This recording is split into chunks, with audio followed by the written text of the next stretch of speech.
Hello everybody, how's it going? It's me, Krendor, and welcome back to another Battletome review.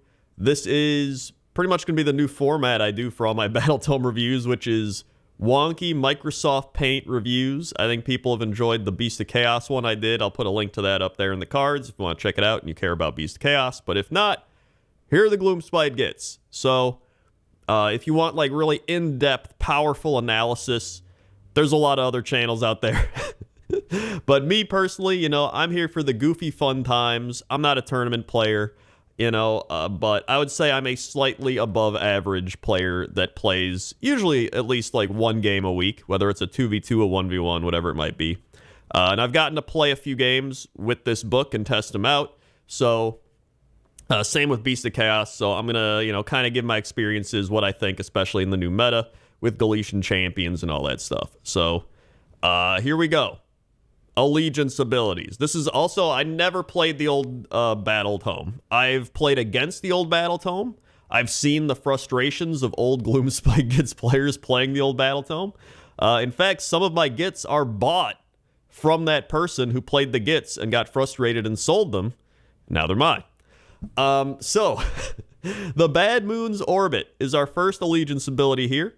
The moon starts in a large quarter of the battlefield. It stays on a 1 through 3 and moves on a 4+. So I didn't go into detail about that, but essentially at the start of the game, you pick a large quarter of the battlefield, right? And you say the moon's going to start here. Apparently it didn't even start on the board previously, so that's an upgrade.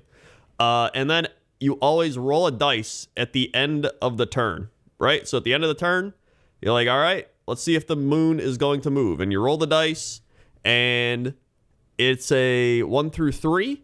It stays. On a 4+, the moon moves. So essentially there's a 50-50 chance the moon is going to move. And when it moves to the center of the battlefield.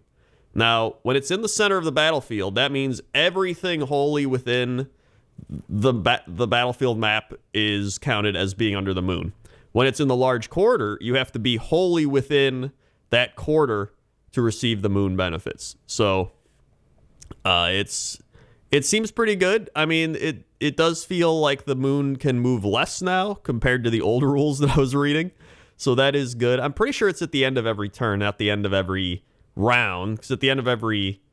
or I always get turns and rounds because it's the battle round, right? And then turns is just you going back and forth. So I'm pretty sure. Hold on, let me see. It is at the... I'm going to clarify it. The start of the second... and each subsequent battle round. Okay, so it is battle round. I just wanted to clarify. So what happens when you're in the moon? Why do you even want to be in the moon, right? Well, because the Moon Clan can rally on a 4-up, which is insane. I went against Fire Slayers that rally on a 4-up, and let me tell you, it's a great time. Kill like 18 Fire Slayers, and then 3/4 of them come back if they roll well. Squigs get to run and charge in the moon. Pretty good. Everybody loves movement. Trogs getting +1 save in the moon, which is fantastic because Trogs, as you'll see later, have gotten +1 to their save characteristic for the most part, which makes them even tankier. And then Spider Fangs, not Spider Fans. However, if you are a Spider fan, you also do mortal wounds on 5s instead of 6s. So... usually when you roll with the spider on a 6, it does D3 mortal wounds in the old book. Now it does 3 mortal wounds. And you can get this in the moon and make it do 3 mortal wounds on a 5-up. So pretty solid. Always good to do mortal wounds because they're good. And those are pretty much your allegiance abilities, but, a little more 3.0ified, right? Less RNG, a little more stable. But still RNG. I think that's the thing with goblins is that I don't really care if it's like RNG still because I feel like that's how goblins are. But I would like a little more consistency, right? And I think that's what a lot of people have been wanting. So, continuing on here, let's talk about the Bad Moon Loon Shrine. All right, hold on. Top quality production. I gotta go over here. So, the Bad Moon Loon Shrine is now units wholly within 12 are affected by the moonlight. So no longer do you have to like constantly be hoping the moon is in your quadrant, even though it very likely could be, or in the center. But now, even if it's not, or it's off the board, as long as you're within 12, wholly within 12 of the moon shrine, the loon shrine, moonshine, they're drinking moonshine in the loon shrine, you get the moonlight buffs. Also, at the end of the turn, pick one friendly Gitz unit that has been destroyed. That's not just like Moon Clan or whatever. It is Gitz. So Trogs are affected by this. Like, everything's affected by this. Can't be a hero. Needs to be 5 or less wounds, and it can't be unique. Roll a dice, and on a 4-up, a replacement unit with half the models rounding up is created, set up wholly within 12 and 3 inches away from enemies. 3 inches away from enemies is actually nice, because if they're in your territory, you can pop up and then charge right away. But this is fantastic, because now you have a pack of 6 Trogs, and they die. You just roll a dice, and half the time, they're going to come back with 4 models. And those are some tanky Trogs right there. You get 4 Trogs back. That's pretty annoying. That's like a little over 200 points coming back. So, I mean, pretty solid. And just, great that you can do it with pretty much all of your infantry at this point. Just can't be heroes and stuff like that. So, really happy about the Loon Shrine. Sounds really cool. I'm probably going to be painting up my Loon Shrine. I was able to bring back a unit. When I played a game, I brought back a unit of, what was it? I think it was Trogs. I brought back 2 Trogs, because I only had a pack of 3. So I brought back 2. And they were actually able to go and contest an objective. I don't think I got the objective, but just the fact that I was able to contest it is still pretty good, right? Because normally you're like, well, I guess I just don't get anything. But the fact that, like, I rolled a 4-up, and now I have some Trogs that can go do something, right? It's impactful. I mean, it can help you do battle tactics, take points. Like, it's pretty good. So, now we go this way. Uh-oh, I gotta move again. All right, here we go. So, we have heroic actions and monstrous rampages, all right? So, Moon Clan hero affected by moonlight can rally 3 times without command points spent. Must be different units. So, this is pretty strong, because if you're rallying on 4-ups in the moon, your Moon Clan hero is just rallying 3 different units on 4-ups without a command point, which is kind of insane. Especially if you're running hordes now, or just big packs of stuff, especially because Galician veteran bounty hunter things are gone. Now you can actually run units that won't die as easily. So really good heroic action there, especially if you go second and you get to do 2 heroic actions in this GHB. That's really nice. Then we have the Trog boss within 3 inches of an enemy unit can make a 6-inch move, but finish within 3 inches of enemy units. Roll dice for each unit within 1. 2 plus does D3 mortal wounds. So essentially your Trog boss is just fighting stuff, and then he's like, my heroic action is I'm going to walk over there. And then he walks over to like the other part of the unit, or maybe there's another unit right by him, and he's just like, hey, I'm just going to go walk over there. And he just walks over there, and then he, like, smashes them, and then on a 2-up, they take mortal wounds. So he essentially can just, like, move around the battle and just doesn't give a shit. He's like, I'm doing what I'm doing, which I think is really cool. I like that a lot. Plus, if you got a, second turn again, maybe you do this heroic action, and then you pair it up with Finest Hour, make them even crazier. Then we have the monstrous rampages. Ragnarok picks enemy hero within 3 inches. Roll a dice. If higher than their wound characteristic, they can't fight that combat phase. Here's the problem. I don't know why they designed this, because every hero is like a 5 wound or more model, right? So you just have to roll 6. Like, at that point, the monster, I'd rather just do Stomp. I'd rather Roar. I'd rather do any of the other monstrous rampages. Like, this just it feels a little too difficult to do.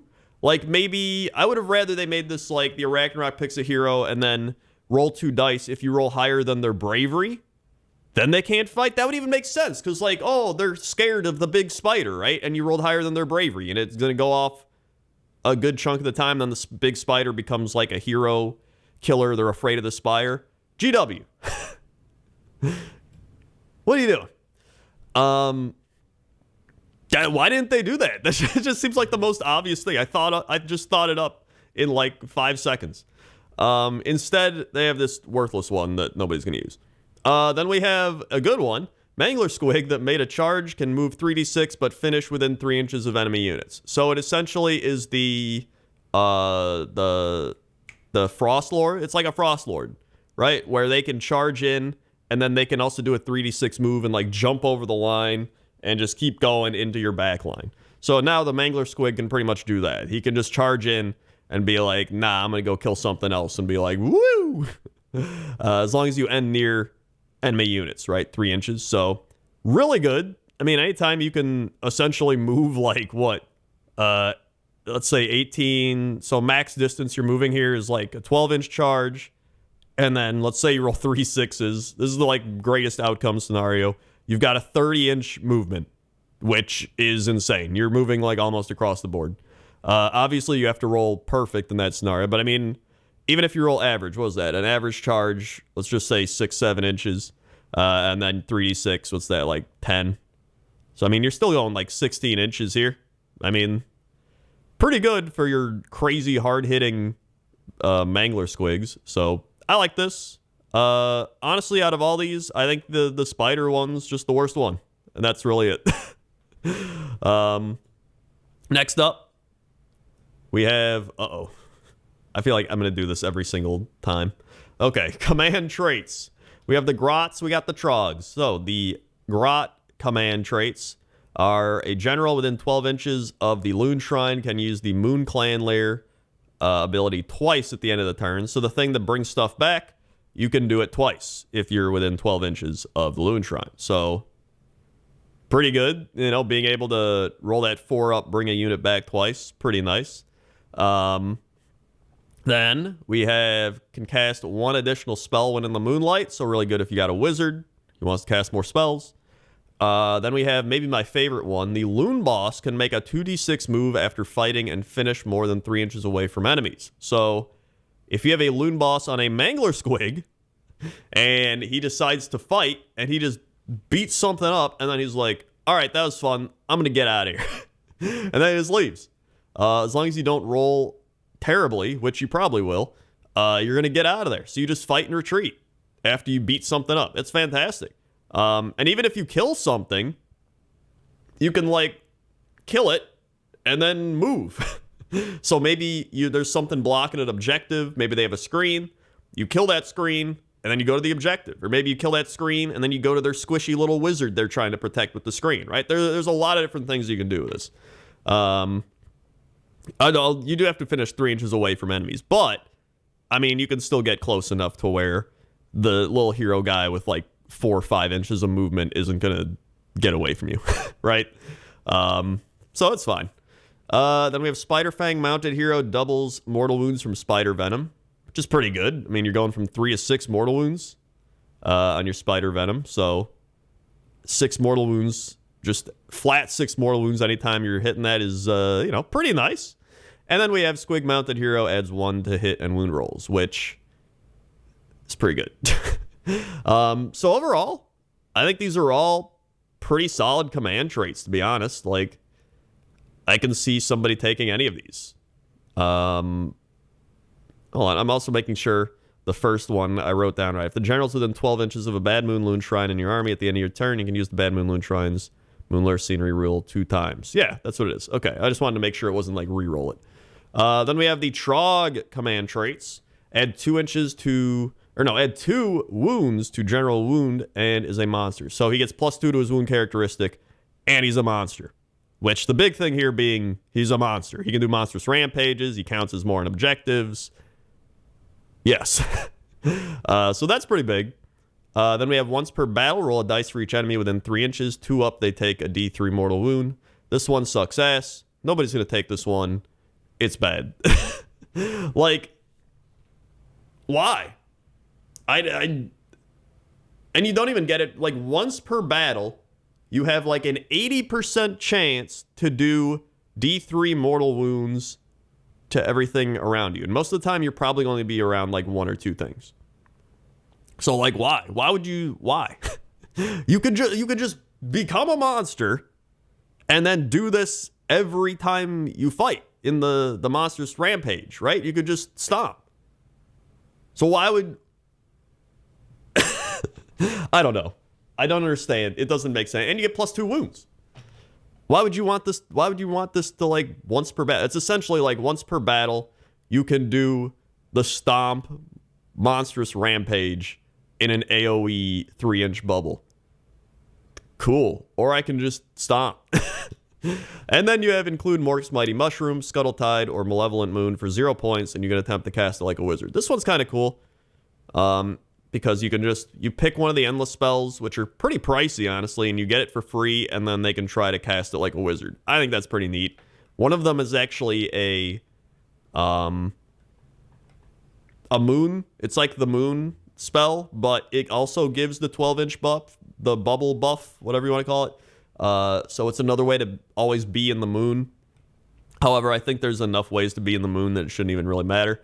But still, I mean, the Mighty Mushroom's like a big AoE, mushroom cloud type thing. So, I mean, it's kind of fun. I like that. Everything's better than that Trog one. It's terrible. I don't know why that's even there. Like, it should... I don't know. Like, how do you fix that?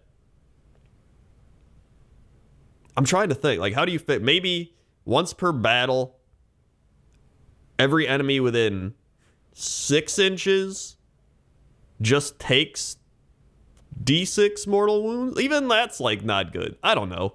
It's just bad. They should just get rid of that one and do something else. But whatever. I don't care. Every time you're pretty much taking the monster plus 2 wounds. Then we have the... Uh-oh. Did it again. I gotta show off my happy moon up there. Okay. We have the artifacts. So, Moon Clan hero artifacts. Unmodified hit rolls of 1 cause 1 mortal wound back after all attacks. In addition, enemy that kills this hero is -1 to hit for that battle. Pretty good. I mean, you're hurting them when they attack you, and then if they kill you, they are negatively impacted for the rest of the game. So, I'd say that's pretty good. Once per battle, end of combat. One enemy within 1 inch takes D6 mortal wounds on a 2-up. Okay, it's literally just the Trog thing, but it's the Trog thing. Why is this a thing? I don't know, whatever. I guess maybe somebody really wants to just keep doing mortal wounds around them. I don't know. It's... Dragon Ogres in the Beast of Chaos army literally do this just for free on a 2-up. Like, at the end of combat, Dragon Ogres on a 2-up deal D3 mortal wounds. Like, they just do that. They don't need to take artifact. Like, I don't know why this is an artifact. I would rather have some wacky... I would rather have some, like, wacky Gitz thing. You know what I mean? Like, like, once per battle... Here's how you fix it. Once per battle, the end of combat, one enemy within 1 inch on a... Just make it crazy. Like, on a 3-up, takes 3d6 mortal wounds. But... on a 1 or a 2, you take D6, 3d6 mortal. Like, something dumb, or you kill yourself, right? I want it to be, like, wacky insane. Like, these are the Gitz. Like, just go wacky wild. Like, make him have some, like, crazy moon gem, and he's just, like, and it either blasts you, or he's like, and it just kills him, right? I would rather that than just this, like, once per battle, you can maybe do some mortal wounds. Like, okay. -1 to hit rolls for attacks that target the bearer. Pretty good. Squig hero with Mountain Companion, +1 rend for the Squig. Pretty good. Also, I want to clarify. When I say +1 rend for Squig, all right, this was me being lazy, but the actual wording on all these Squig attacks is improve the rend characteristic of the bearer's Fang-filled gob, massive fang-filled gob, or huge fang-filled gob. So it's really just the fang-filled gobs. So the Squig attacks. I just wrote Squig attacks. It's easy to write. But that's the clarification there. Then we have Wizards pick enemy within 12 inches at the start of combat. Give -1 to save rolls. That's pretty good. Wizards add 1 to casting and an additional 1 for each unbind. So essentially you get +1 to cast, which is already good. And then for every time you unbind, you get an additional +1 to cast, stacking for the rest of the game. So if you keep unbinding spells, you can get up to like +2, +3, +4. So I mean, round 3, you can be like +3 to cast. So that one's really good. Especially if you have a magic-heavy army. Then we have the Spider Fang hero artifacts. We have Scuttle Boss, only unmodified 5s or 6s hit it. So you can only hit the Scuttle Boss on 5s or 6s, what that means. Wizard gets once per battle D6 casting bonus. That's actually pretty cool. You just, worst thing you're getting is +1 to cast, but you get +6 to cast. Okay. And then Spider Fang within 12 inches, add 1 to the number of mortal wounds caused by venom. However, it did say that doesn't apply to the 5s, which is kind of weird. Here, designer's note. If a unit is affected by the light of the bad moon, this artifact of power does not affect unmodified hit rolls of 5. It only affects hit rolls of 6. Like, why? Why not just have it be the 5s? Maybe it'd be too crazy? I don't know. But whatever. Moving on. Now we have the, Trog artifacts. So, Trog artifacts. 4-up ward. End of each phase. If wounds are allocated in that phase, not negated, roll a dice, 1, and the artifact is eaten. I love this one. This is the glowy house it.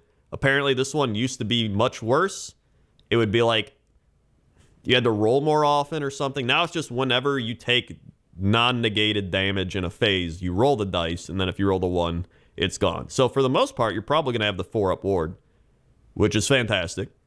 Then we have roll 3 dice at the start of the hero phase. 6 is a command point, so you have a potential, 1 in 6 chance on 3 dice to get command points. And then the bearer can issue same command up to 2 times in the same phase. This is really good because the Trog boss has a thing we'll see later where his all-out attack also gives +1 to your attack. So you get +1 to hit and +1 to your melee attack. So that's really good because you can issue this to numerous different units then. So that might be worth taking just for that alone. Then we have +1 to your wound characteristic. Each time the wound is allocated and not negated, roll a dice. On a 1, Pet Gribbly is squished, and you get +1 to hit and wound for the rest of the battle. So he has a Pet Gribbly, and essentially you're trying to roll the 1 because then he becomes enraged that his Pet Gribbly is dead. He freaks out. He starts hitting and wounding even harder. So I really like the very thematic artifacts. I think they're really funny. I like them a lot. And they're actually all really good. Like, I think all these are pretty solid. So, next up. I'm going to go down here. We have the spell lores. Here we go. Moon Clan spell lore. Casting value 6, range 18. Pick an enemy within range and give it strike last. That's good. Anytime you make something fight last, it's good. Casting value 8, range 12. Model takes D3 mortal wounds, and on a 10+, the caster loses their artifact, or not the person you're hitting. Imagine on a 10-up you lost your artifact. That's so it's the old Scragrot spell essentially. You can now take it if you want. It seems okay. His casting value 8 is a little high there. I don't know if I'd want to do that. Maybe if I'm getting those crazy casting rolls and I have a bunch of different wizards, then you're like, different bonuses and stuff that we talked about, then it'd be worth it, but I don't know. Then we have casting value 5, range 18. Squig Holy Within can reroll charges. That's always good. Anytime you can reroll pretty much anything in this game, it's good, especially because rerolls are very rare now. And then we have Gitz unit 3 inches away, casting value 7, 24 inch. Gets you at 3 inches away from enemies, can teleport anywhere 9 inches away from enemies. So it's the Hand of Gork. The orcs have it. It's a teleport spell, which is great because you can just teleport a squig, and then they can try to charge in and beat stuff up. Woo! Then we have the Spider Fang lore. Casting value 6, range 18. Spider Fang unit can make normal move. So they get a little bit more movement there. Then you got casting value 7, range 12, -1 to hit rolls for enemy units within range of the caster. That's pretty nice. And then casting value 7, range 24, enemy units hit rolls fail on 1-2, save rolls fail on 1-2. Also, I mean, that's pretty good. Especially if you're fighting something that's really buffed up and they're like hitting on 2s, right? Then, or maybe they're on a 2-up save. Now it makes it so they're at least only hitting on 3s and they're on a 3-up save, even if they're trying to all-out attack or buff that up. So, I mean, that's not bad, especially a decent range. So, next up, we have... Boom. I keep moving this. Here we go. Sub-factions. So, this is the final thing before we get to the units. So, we have the sub-factions. Let me tell you what they're called. We have the King's Gitz, and they get to reroll dice for Moon Clan Lair ability, which is fantastic because that makes it so instead of just a 50-50 chance of bringing units back, you have a higher chance because you're rerolling.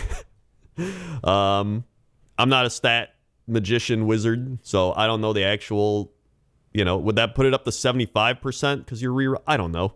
Either way, it's good because you're re-rolling it. So technically, or you should just, on one of the two rolls, you should get it because it's 50-50. Statistic, right? I don't know. It's good.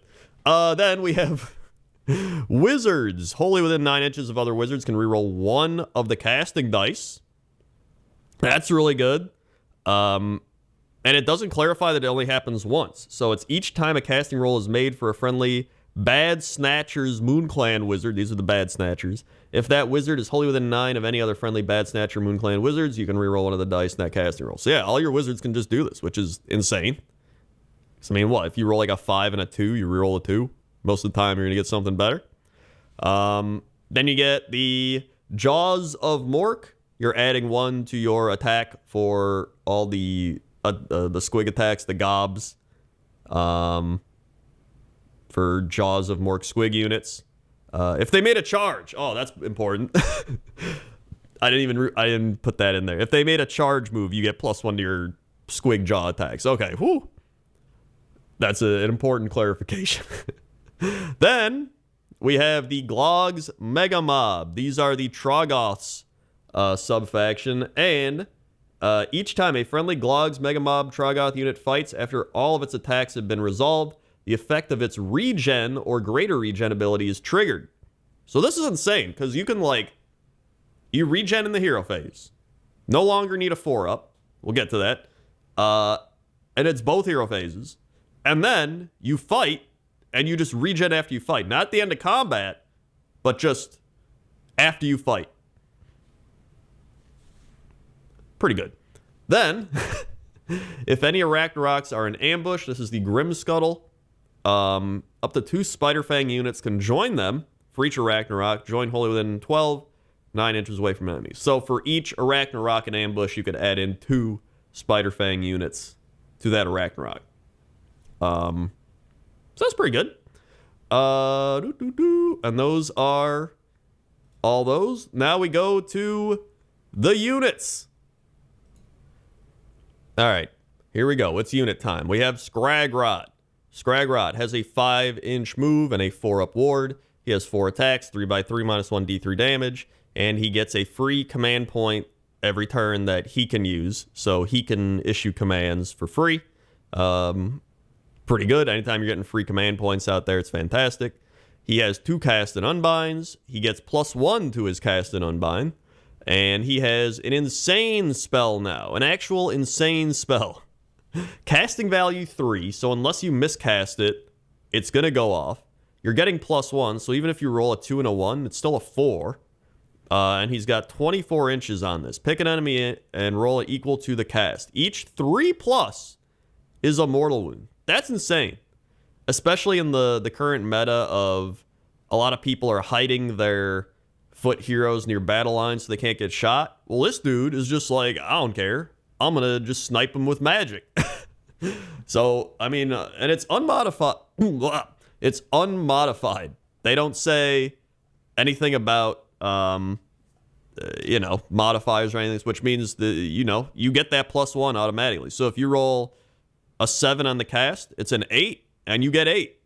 And then every 3-up is a mortal wound. You can do so many mortal wounds. This spell is just so good. Like, this is probably one of the best spells in Age of Sigmar. I'm just like 3-ups for mortal wounds is wacky wild. So then we also have units wholly within 12 are in the moonlight, so that's another reason why you would probably auto-include this guy. He would just stand them by a big pack of units, and you're like, they're in the moon. Doesn't matter where the moon is on the board, because Scragrot's here, and they're in the moon. So that's pretty important. Especially if you got like Trogs and you want that +1 to save or something.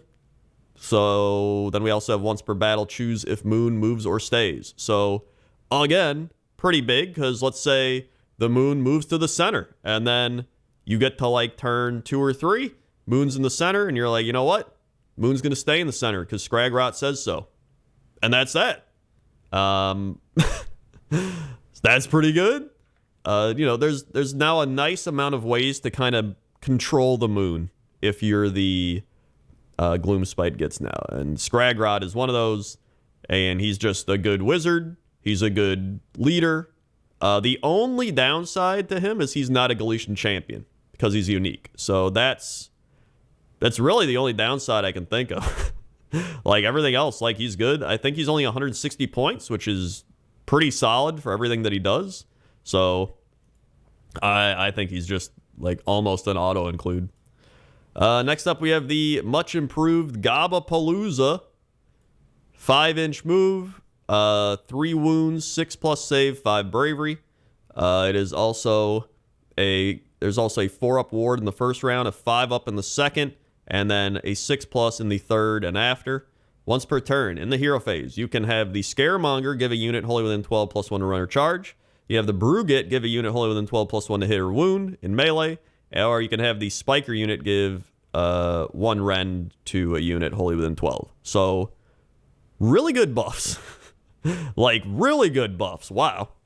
And then you have the Boggle Eye spell, which is a casting value 6, 12-inch range. Enemy can't issue or receive commands, which is a really good spell. And then the Shroomancer, subtract 1 from hit rolls for attacks that target friendly units wholly within range. So just a big 12-inch -1 to hit bubble. All of these are good. All of these are good. The only downside is when you lose one of these, they can't do it anymore. So if your Brugit dies, then your Brugit leaves and you can't do his +1 to hit or wound melee because he's dead. Right? So you have to kind of choose what you want to remove wisely. Like maybe you're like, you know what? I don't need the Shroomancer spell, so I'm going to get rid of him first. Right? So it is really interesting. I really like the Gabapalooza. It's kind of a unique support unit, and it's actually pretty solid now compared to what I've seen from the old one. So, and I think it's only like 145 points. Like really good. You just got like a big grab bag of support stuff. And that's pretty nice. So, then we have the Loon Boss, who is a Galician champion. 4-up save. A lot of the things I'm showing here are just changes from the old War Scroll. So if you don't see, like, what's his move? That means it's the same. So, if it's not on here, it's the same. So his bravery, movement, wounds are all the same. But he does now have a 4-up save. I believe his old save was a 5.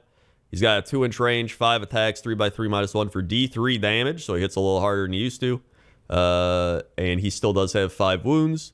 He now has a 6-up ward, and when he all-out attacks in the combat phase to a friendly Moon Clan unit, it makes unmodified 6s to wound do mortal wounds in addition to their normal damage. So, makes stuff hit a little bit harder. Honestly, pretty solid. Like, for a Galician champion, you know, he's a little slow, but obviously, you need a lot of Galician champions in this new GHB. He's okay at survival. He's got a 4-up save with a 6-up ward. Like, it's not terrible. It's not great, but there's worse. So, you know, and if he gets into a melee fight, he's not too bad. You know, he's going to do some decent damage. Yeah, at least some chip damage in there. So, I don't know. He's all right. Next up, we have the Squig Boss. This is one of the newer units, and by one of the newer units, it is literally a new unit. The Squig Boss with Nasha Squig. He's got a 5-inch move, 4 wounds, 6-up save, 5 bravery, so not very survivable. He's got 2 inches, 3 attacks, 3x3 -1, 2 damage, and then his Fang-filled Gob Squig, 3 attacks, 4x3 -1, 1 damage. In the hero phase, pick Squig unit.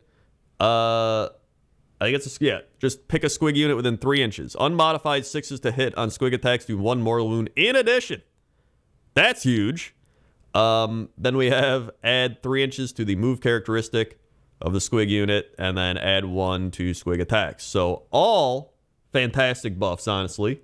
But I feel like the unmodified 6s to hit doing mortal wounds in addition is pretty insane. Because you can pump that damage out at that point, man.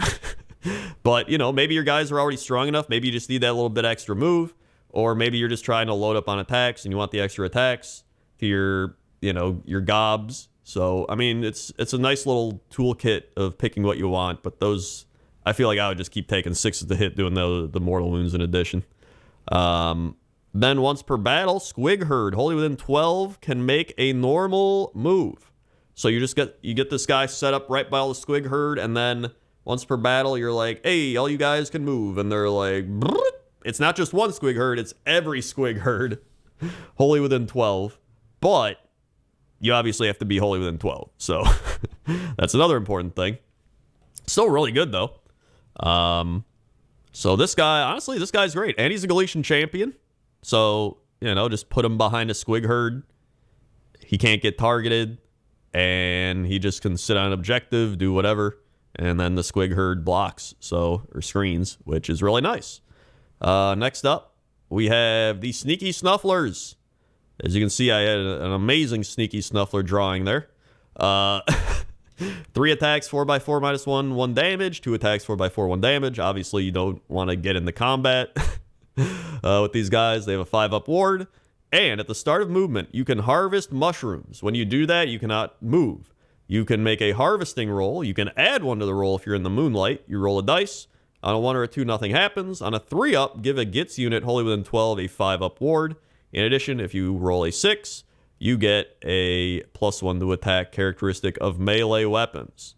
Now, when it says roll a 6, I don't believe rolling a 5 in the moon counts.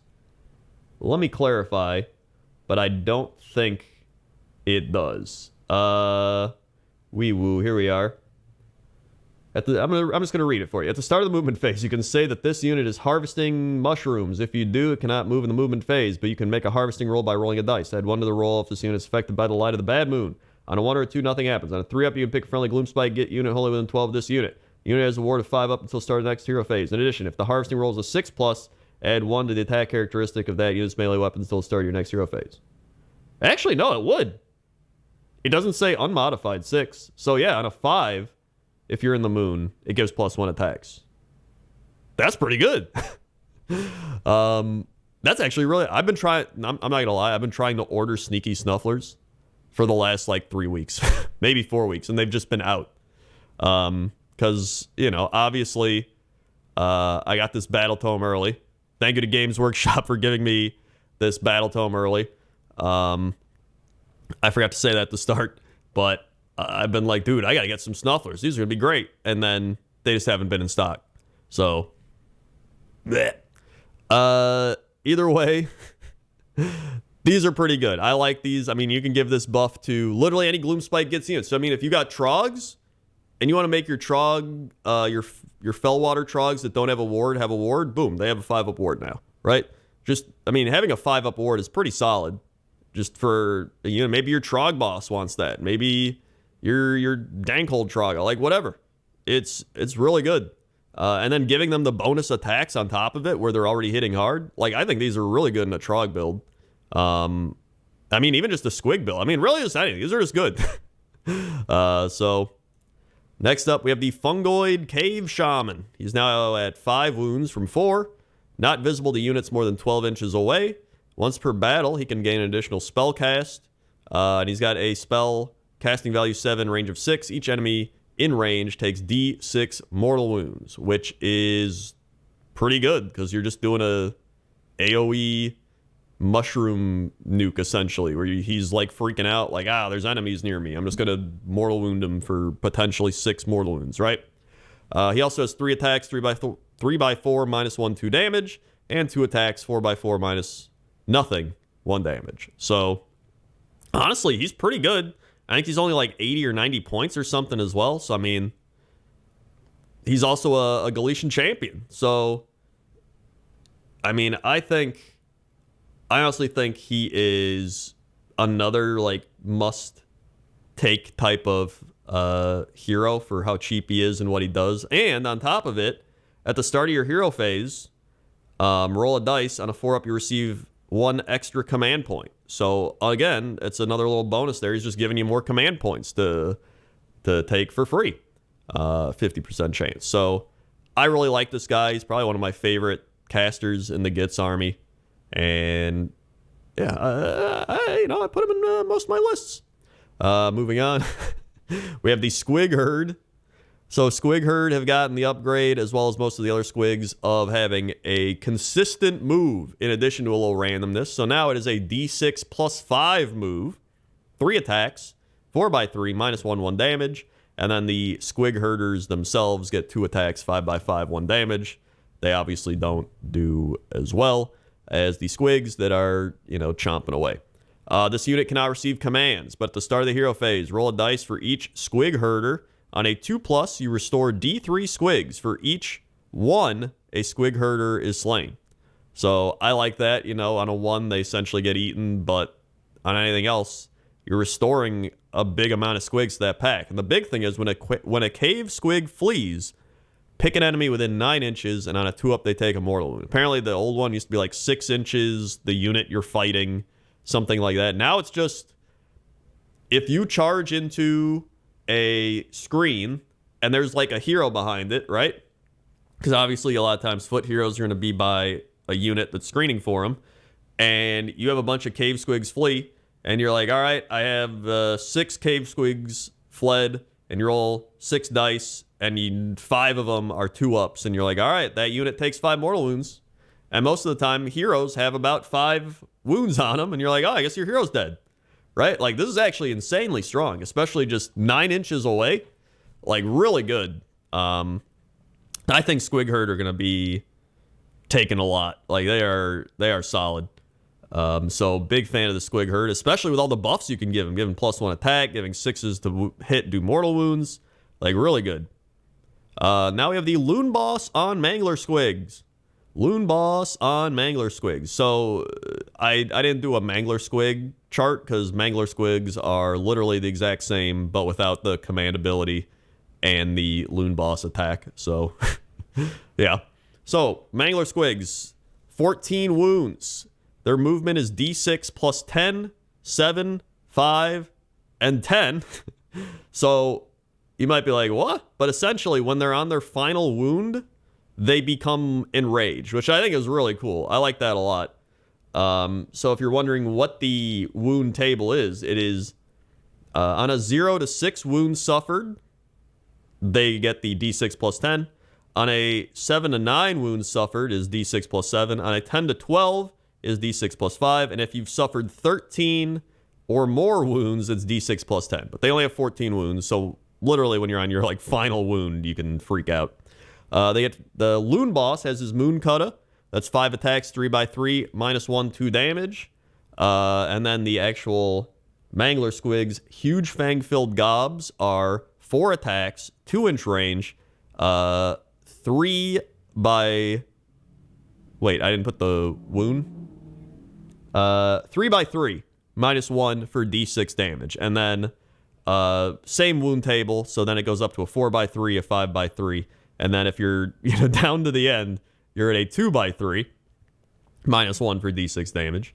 Then we have another 2-inch range attack on the Balls and Chains, which is a 7, 6, 5, 8. Attacks 3x3, -2 for D3 damage. And then you got your Bash and Sticks, 4 attacks, 4x4, 1 damage.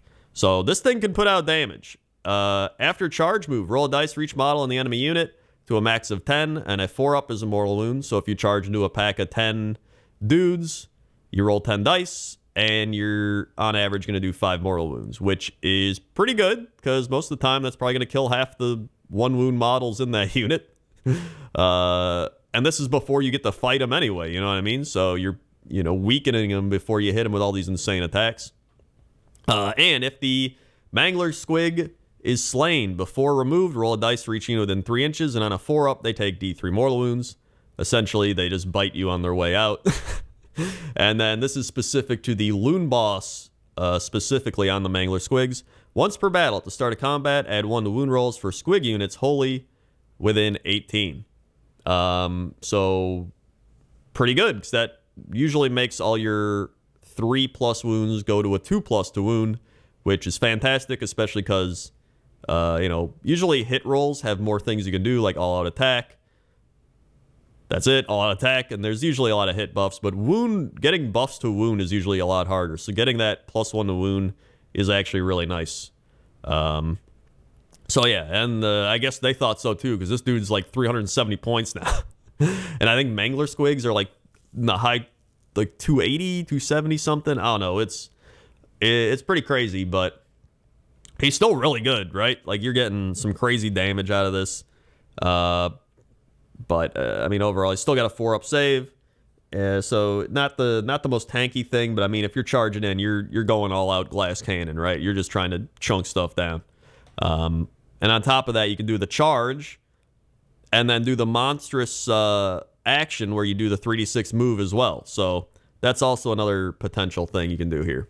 I guess you would also have to kill the unit and then do the move, but whatever. It's all good. Or no, I'm thinking of the 2d6 move after you fight. So actually, you can go insane. So you can charge in with this, do the mortal wounds, do the 3d6 move, go to the back line, fight something, and then if you have the artifact or command trait, whatever it is, you can fight, and then do the 2d6 move, and then leave. Which is bonkers. So pretty good. Next up, we have Loon Boss on Giant Cave Squig. He gets a move of D6 plus 7. He's got 8 wounds, 4-up save, 6 bravery, 5 attacks, 3x3 minus 1, 2 damage. If you take the Moon Cutter, or you can take the Stabba thing. It's a big spear, which is 2-inch range. So you get the little bonus range, 4 attacks, 4x3 minus 1, 2 damage. So a little bit harder to hit, 1 less attack, but if you made a charge, you add 1 to the Stabba damage and improve the Stabba rend by 1.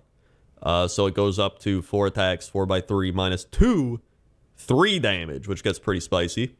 And then your Squig, obviously, getting those 4 attacks, 4x3 minus 1 for D3 damage.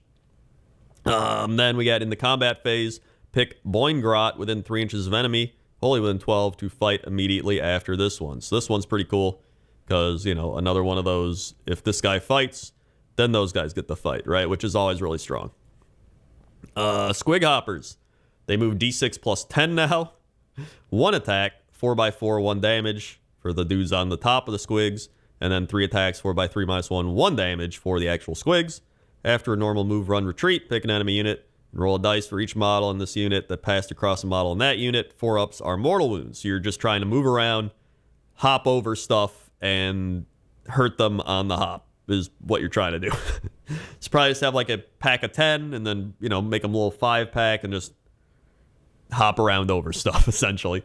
And then the Boingrot Bounders, D6 plus 7 movement now. They got their 2-inch attacks, 2 attacks, 4x3 minus 1, 1 damage, and then the Squigs, 3 attacks, 4x3 minus 1, 1 damage. After a charge roll a dice for each model in this unit into an enemy unit 1 inch away, 4-ups or mortal wounds. And if they charged, add 1 damage to their rend of their poke and lance. So it goes up to 2 attacks, 4x3 minus 2, 2 damage on the charge. So these are, you want to charge with these, right? Ideally, you charge with your cave boss guy, you charge with your Boingrots, you do the mortal wounds, and then you fight with the cave squig guy, and then these fight right after, and they just kill everything. That's your ideal situation, right? Because you want to be charging. Like, you want to be charging with these Boingrots because you're getting that extra damage, you're doing the mortal wounds. You gotta charge. Then we have the Dankhold Trog boss. We're getting into the Trogs now. Heal D6 at the start of the hero phase, which I believe he used to be on the 4-up. You heal D3. Pretty improved here. So he's just straight up healing D6 at the start of every hero phase, not just your hero phase, start of the hero phase. And then this is what we talked about earlier. When issuing all-out attack to Trog, add 1 to attack of melee weapons in addition to +1 to hit. So really strong, especially if you're putting this on Trogots, who heal D3 at the start of the hero phase, and they have a 2-inch range, 4 attacks, 3x2, -2, D3, +3 damage. So much more stable damage than I think it used to be. I think they also used to be D6 or something. But now it's D3 plus 3, which is fantastic. You're doing 4 at a minimum. So if you all-out attack these guys, they're getting 5 attacks, 2x2, -2 for D3 plus 3 damage. That's some heavy hitting. I've fought with these Troggoths, and they hit. They hit hard. And then you have the Fellwater Troggoths, 4-up save. They heal D3 at the start of the hero phase. They give -1 to hit to all enemies within 3 inches, which is wacky. So you just, have a pack of those Troggoths, just be your front line, essentially. Or just, go in with something else, and then they have to deal with them because they're getting -1 to hit. But they also have to deal with the other Trogs getting in there, too. So it just gets really annoying.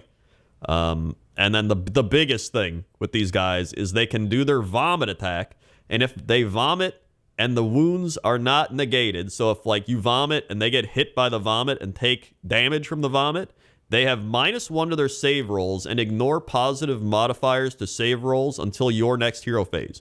That is insane. So like if they're on a 4-up save, they go to a 5-up save, they can't use all-out defense, they can't use any buffs that give them, save a positive save modifier, like just anything. Like even if they're like, oh, I have a unit that gives my units +1 to save. It's like, no, you don't. Doesn't matter. They're covered in vomit. Like that's an actual insane debuff. Like maybe one of the strongest debuffs in this entire army. Just making it so something's just -1 to save, period. Because then, let's say you have these Fellwater Troggoths, right? And you're hitting with Trogs who got like -2 Ren with like a Troggoth, the Dankhold Troggoth. And let's say, like we just said, they're on a 4-up. Maybe they're even on a 3-up. Maybe they're a tankier unit. Well, now they're a 4-up. And then they're getting -2, so they're on 6s to save. So they go from like a 3 to a 6. And if they don't save those, they're taking D3 plus 3 damage, right? Like that's spicy. So big fan of the Fellwater Troggoths. Then we have the Rockgut Troggoth, 4+ save, up from a 5, which would make sense. I don't know why these guys were on a 5-up save in the old book. They heal D3 in the hero phase. They still have their 4-up ward, which is also very good. But I think they used to have that ward in their old War Scroll. I think. Am I right? I think they did. But still, just these guys are so tanky, man. Just having that, or no, they have a 5-up ward. Yeah. So we're on a 4-up save, 5-up ward, and you're healing D3 at the start of every hero phase. So these guys are just insanely tanky, like insanely. And then if you're in the moon, it's a 3-up save. So you're on a 3-up save with a 5-up ward. I mean, this is, we're getting to like Nurgle tier here, man. Like they're just annoying. But on top of that, they have 2 attacks, 3x3, -2 for 3 damage. Like they're hitting hard, they're tanky. Like these things they're fantastic. And then their boulders, pick an enemy within 9 inches, roll a dice, 4-up, they take a mortal wound, add 1 if they have 5 or more models. So cool. You could do a couple chip shot mortal wounds, but these guys want to get in the melee. They want to tie something up. They want to beat it up, and they're going to be hard to kill. Like these guys are they're wacky wild, man. They're really good. So that's that. And then finally, the last unit I'll be covering is the Skitterstrand Arachnarok. 10-inch move, no bracketing on the movement anymore, thank God. So that's another thing that happened with the Chaos Gargant, I believe in the Beast of Chaos book. He used to bracket his movement, thank God. No more movement bracketing. The attack still bracket, 2-inch attack, 8, 7, 6, 5 attacks, 4x3, -1 damage. And then the Venom hitting attack is the 4 attacks, 2s, 3s, 3s, 4s by 3s, -1 for 3 damage with unmodified 6s to hit, doing 3 mortal wounds on that 4 attack profile. So, and then if you're curious about the wounds suffered, it is the same as the squigs, the Mangler squigs. So 0 to 6, 7 to 9, 10 to 12, 13 plus. So that seems to be their kind of go-to now for these 14 wound models. which I think is good. The old bracket system was terrible. It was like 6 different tiers of bracketing. It was like you took 3 wounds, you've bracketed. Like, oh, okay, cool. So this is much more freedom to kind of, get to play with your units and not have them just get bracketed from getting hit by like 1 arcane bolt. And then can ambush. Here's my favorite part about this spider. So the spider is 200 points. It can ambush and then go back into ambush in the end of the combat phase. So this is really cool because obviously the spider can deep strike, right? It can drop in and then try to charge into something. Maybe there's like a wizard in the back, or just some shitty thing people left back here to like prevent, to like hold a point, right? Or just stay out of combat. And the spider drops in. He can charge in. And then if it makes the charge, it kills him. And it's like, yo, end of combat phase. I'm getting out of here. And it just, and just, goes back into the shadows or its web or wherever it goes. And then maybe it drops in to like a dangerous area. And then it's like, uh-oh, I failed my charge. I'm in a bad position. And then it's like end of combat. So I really like that. I think it's cool. It's one of the reasons I've been running the spider. So it's, 200 points to have a deep strike unit that can do, the flat 3 mortal wounds. And if it's in the moonlight on a 5-up, you're doing those mortal wounds. Like, I think it's pretty solid. Plus I think it's just fun to have the spider. I'm not gonna lie, I think it's cool. I don't know about doing a whole spider army, but just for having this one spider, I think it is fun.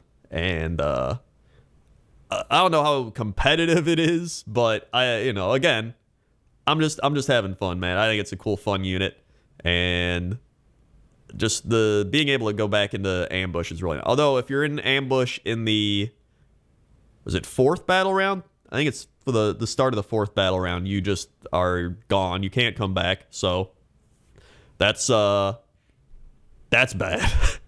And those are pretty much all the units that I wanted to cover. There are obviously more units, but if you want to see those, you go check out like AOS Coach. He's done a really good review of everything. I will give some points. So let's talk about points real quick here. We have the Moon Clan Shootas and Stabbas are 125. We have the Squig Hoppas at 10 for 180. We have the Arachnarok Spider at 200. We just talked about the other spiders. The Flingers 270. War Parties 260. Or no, 230. The Mangler Squig is 260. The Spiders 200. We just talked about. The Trog Boss is 200. The Cave Shaman is 90. The Loon Boss is only 85. The Loon Boss on Giant Cave Squig is 140. The Loon Boss with Giant Cave Squig is 110. Madcap Shaman is 70. Mollog is 130. Scuttle Boss on Gigantic Spider is 130. Scragrot, the Loon King, is 160. Squig Boss with Nasha Squig is 80. The Web Spinner Shaman is only 65, which is kind of insane. And then Loon Boss on Mangler Squig is 370. Whew. Web Spinner Shaman on Arachnarok is 270. We have the Boingrots at 5 for 140, so getting a little pricier, but they do, I think, hit pretty hard. Dankhold Trogos going 180. Fellwater Trogos and Rockgut Trogos are both 160 for 3. Gobapalooza is 145. Loon Smasher Fanatics are 110. The Snarlfang Riders are 135. The Sneaky Snufflers are 110 for 6. The Spider Riders are 90. The Spore Splatta Fanatics are 90. The Squig Herd is 12 for 120. And then the Endless Spells, you've got the Malevolent Moon at 80. The Mighty Mushroom at 100. The Scrapple, I don't even know what that is. Scrap Scuttle's Arachnal Cauldron is 50.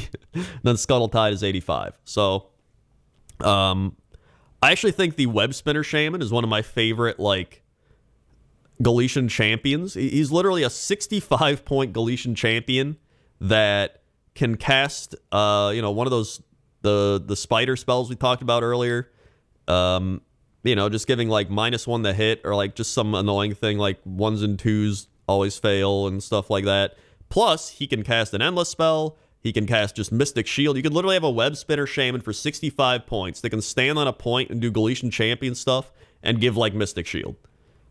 I mean, like, that's pretty solid for 65 points. You know what I mean? So I think he's a pretty solid, cheap option if you want to throw him into a list.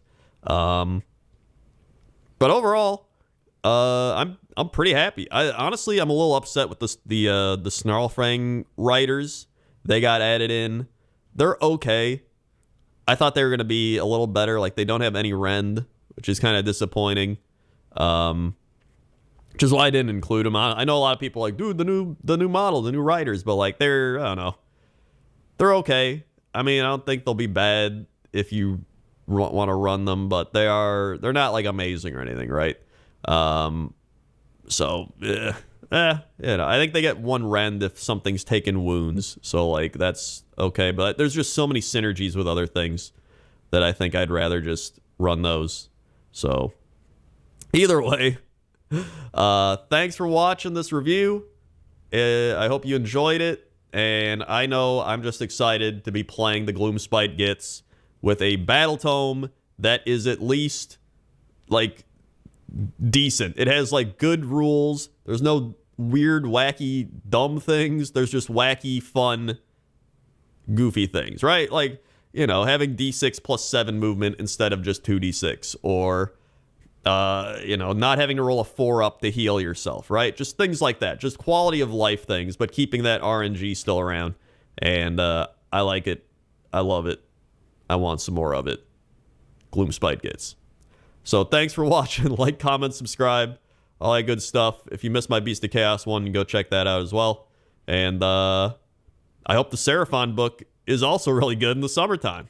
So that'd be really good. And I'll probably do another one of these for OBR whenever they come out, hopefully in the spring, and then probably another one for Seraphon. Those are the two armies I'm mainly waiting for. All the other ones coming out, well, rumored to be coming out, I don't really care about. I'm not a big Khorne person. I'm not a big Slaanesh person.